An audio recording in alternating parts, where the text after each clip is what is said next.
What's up, man? It's your big brother K Reno. I want to shout out to my homie Kofi from Kofi's Universe. Y'all make sure to subscribe to his channel and support everything he got going on because he be dropping that knowledge. Yeah! YouTube salute. RZA says Tupac was a better MC than Biggie Smalls. So let's talk about it. If you're new to my channel, thumbs up the video. Hit the subscribe button, click the bell icon to be notified when I upload new content and go live. Please check out new album reviews from Meek Mill, Nas, and Westside Gun. So this is a snippet from the Art of Dialogue, IG, y'all, RZA. Then you go to Pac. Once again, immaculate voice. But what Pac had, I think, was a way of touching us on all of our emotions. And especially on, like, Pac had the power to infuse your emotional thought, like Brenda has a baby, dear mama. But then he had the power to arouse the rebel in you. You know? Yeah. And those two things, actually, he was probably more dangerous than Big, Notorious B.I.G. Like Notorious B.I.G., we could party with him to this day. We're still, but Pac was probably going to a point, he was more going into the Malcolm X of things, and Yeah. and society fears that. Yeah, so he was really good at communicating love and at starting revolutions. Yeah. And that's dangerous. Very dangerous. And Big communicated love, but he wasn't starting revolutions.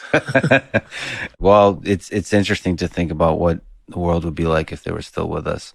But it's the way of the world. All right, and that's RZA, man. Like I said, please check out the Art of Dialogue podcast on YouTube. Follow them on IG. That was just a snippet. Just wanted to let y'all know. But do I agree with RZA? Yeah. Tupac was way more dangerous than Biggie as far as the revolutionary aspect. Prime example, White Man's World on Machiavelli. Think about that track right there. He's talking about how black people being incarcerated, economically castrated, they're being set back. We're living in white supremacy. And people don't want to talk about stuff like that. And this is no shade at Biggie, because Biggie was a lyrical general, a lyrical juggernaut. I'm not going to never take that away. But Pac was a well-rounded MC. He can talk about the women struggling, the women need uplifting. He can talk about black empowerment, his homie dying. He can make songs that you will play at a funeral. You can play if somebody's getting married or something. And this is only being real. Pac was like the Malcolm X of rap. I'm not saying he was or he is. He was. Think about it. Pac, people feared him. When I mean people feared him, yes, he had, let me see you toss it up. And you had, I'd rather be your N-I-G-G-A. But he can relate to the people in the ghetto, the people that's having it hard. But he knew at the end of the day, he had a certain purpose. He was a Black Panther. He was born from a Black Panther. He came from that background. So he had that already working with him and for him. And a lot of people don't understand that. See, people look at Tupac as just some militant dude. Yes, he was, but Tupac Shakur, that's an African name. You know what I'm saying? I hope y'all are paying attention to that. Tupac was liberated at birth as far as having his understanding who he was and as a culture. That's why he had a lot of passion and pain, and he knew it was hard for people to understand him. So many songs Tupac talked about, like against all odds. Like I said, Brenda's Got a Baby. We can go on and on and on. The Outlaws. His group Napoleon, Fatal Hussein, giving his group members their names like military leaders. Napoleon, Yafi Gaddafi. Those are leaders around the world that people did not like. The U.S. did not like, and they took on those names because they felt that they were the outlaws of the world, the industry, and nobody was going to understand and respect them. Biggie, on the other hand, he had great music, great content. I ain't gonna never take that away. But you never heard Biggie, rapping about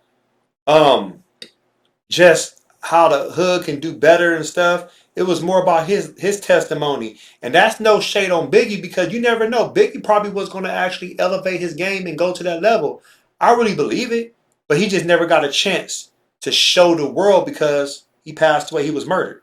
Tupac was murdered. Did they fear Tupac? By a lot of chance they did fear Tupac. The industry feared Tupac. The world feared Tupac.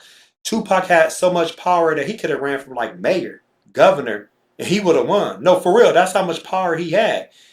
Tupac, everybody knew if Tupac said something, people was going to do. When Tupac dropped the album, 5 million records sold right then and there within a month or two.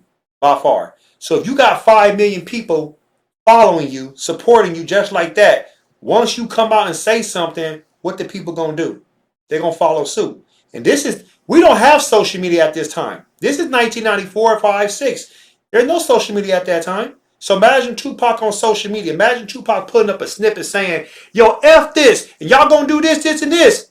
People gonna do it. Tupac probably have over 500 million people following him because of the impact he would have had. I believe Tupac probably would have been a billionaire before Jay-Z, Biggie, before Jay-Z, Diddy and all, because he was already moving forward to that level of the things he was doing, making money, having his own record label, Machiavelli Records, all the stuff he was going to do, man. Just Tupac was ahead of his time. It's sad that he died, but Tupac was a real revolutionary. You know, we have so many revolutionary MCs in the game right now. We talk about like Immortal Technique. We still got Karis One out here. We still got Dead Prez. You still got Akala. You still got Low Key. You got the MCs out here. Don't get me wrong. Talib Kweli, Mos Def. If I'm missing any MCs, not because I'm trying to forget them by any chance. No, I'm just not thinking right now. But you can always name them in the comment section. There's so many, and Tupac followed MCs that paved the way for him. He saw Public Enemy, Chuck D. He saw MCs like that. He saw Rakim. You know what I'm saying? He was, a big fan of Schoolie D and them. So he knew what time it was.